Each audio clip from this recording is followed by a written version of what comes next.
I thought I knew my husband perfectly. We were married for 5 beautiful years. We shared a cozy house. We shared our daily routines. We shared our dreams for the future. Or so I blindly believed. It all changed on a rainy Tuesday morning. I was looking for a missing silver pen. I pulled open the bottom drawer of his desk. Deep in the back, behind some old files, I found a small, black velvet box. My heart stopped beating for a second. I opened the box. Inside, a massive diamond ring caught the light. But my wedding ring was on my finger. And this ring was completely brand new. Who was it for? Welcome back to English Stories. Today, you will live through my biggest heartbreak. Listen to my words on screen to upgrade your vocabulary. Let us begin this unforgettable mystery. Let me tell you about my husband, Mark. Mark was a brilliant software engineer.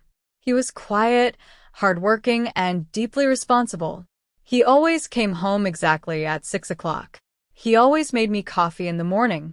Our friends always told me how lucky I was. Mark is a rare gem, they used to say. And I always agreed with them completely. But over the last 3 months, a shadow fell over him. He started working very late at the office. He said there was a massive new project. He looked completely exhausted every single night. When his phone buzzed, he would step out of the room. He began locking his phone with a new password. I didn't want to be a suspicious wife. I trusted him with all my heart. I told myself he was just stressed about work.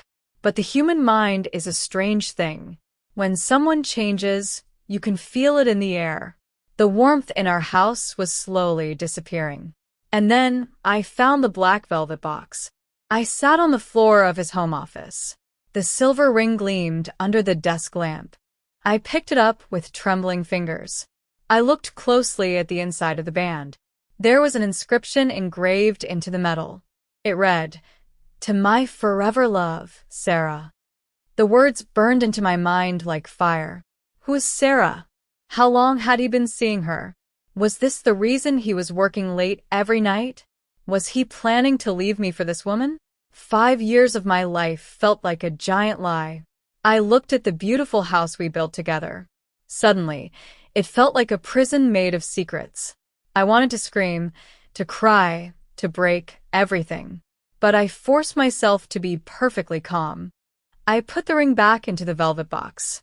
I hid it exactly where I found it. Mark was coming home in 2 hours. I needed to look him in the eyes. At exactly 6 o'clock, the front door clicked open. "Hi, honey, I'm home," Mark called out. His voice sounded exactly the same as always. Normal. Calm. Cheerful. It made me feel physically sick to my stomach. How could he sound so innocent? "I made chicken for dinner," I said quietly. We sat across from each other at the dining table. The silence between us was heavy and suffocating. I watched him cut his food.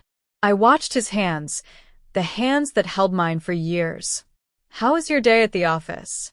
I asked. I tried to keep my voice perfectly steady. "Oh, the usual," Mark replied, not looking up. "The new project is taking up all my energy. I might have to work this weekend too, Elena." My heart broke into a million pieces at that table. He was lying straight to my face without blinking. "Is everything okay at work, Mark?" "No problems." Mark stopped eating for a fraction of a second. He looked up at me, his eyes narrowing slightly. "Of course, everything is perfect. Why do you ask?" "No reason," I lied, forcing a painful smile. I knew right then that the man I loved was a ghost.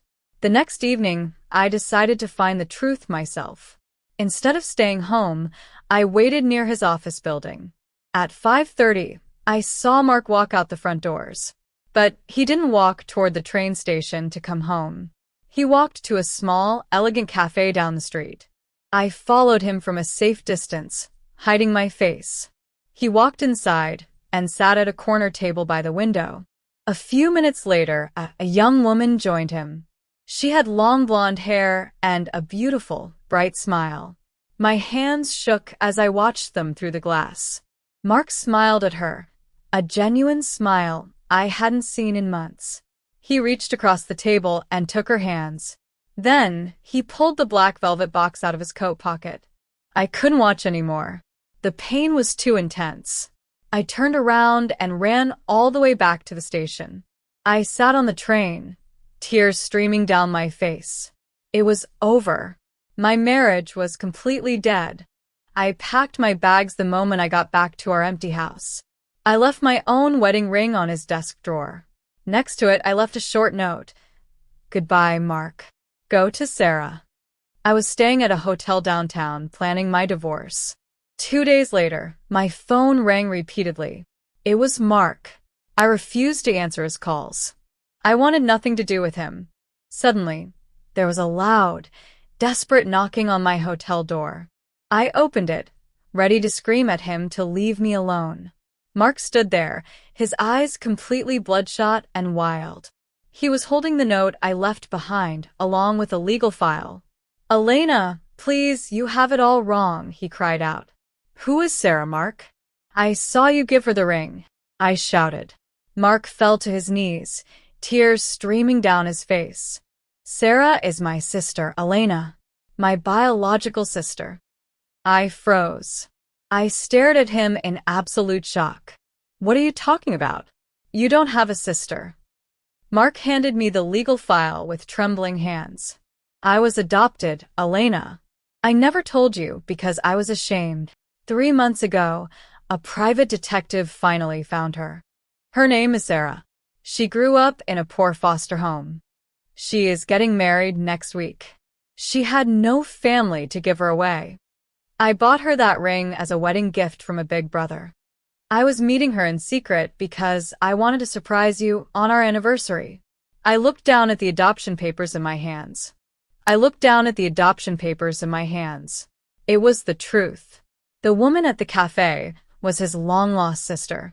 I collapsed onto the floor beside him, pulling him close. My suspicion had almost destroyed the best thing in my life. Trust is a fragile mirror. Once you break it, the reflection is never the same. Thank you for staying with me until the absolute end of this emotional journey. Let us review 3 powerful, evergreen words from our Level 2 story. Word number 1, suspicious. Suspicious means feeling that someone is doing something wrong, dishonest, or secret. Word number 2, inscription. An inscription is words that are written or engraved clearly into metal, stone, or a book. Word number 3, suffocating. Suffocating means a feeling where you cannot breathe easily, usually because of extreme stress or heat. Did you expect that final twist to the end of the story? Write a sentence using one of these words in the comment section below. Please hit that like button, share this video with someone learning English, and subscribe for video number 5. See you in our next lesson.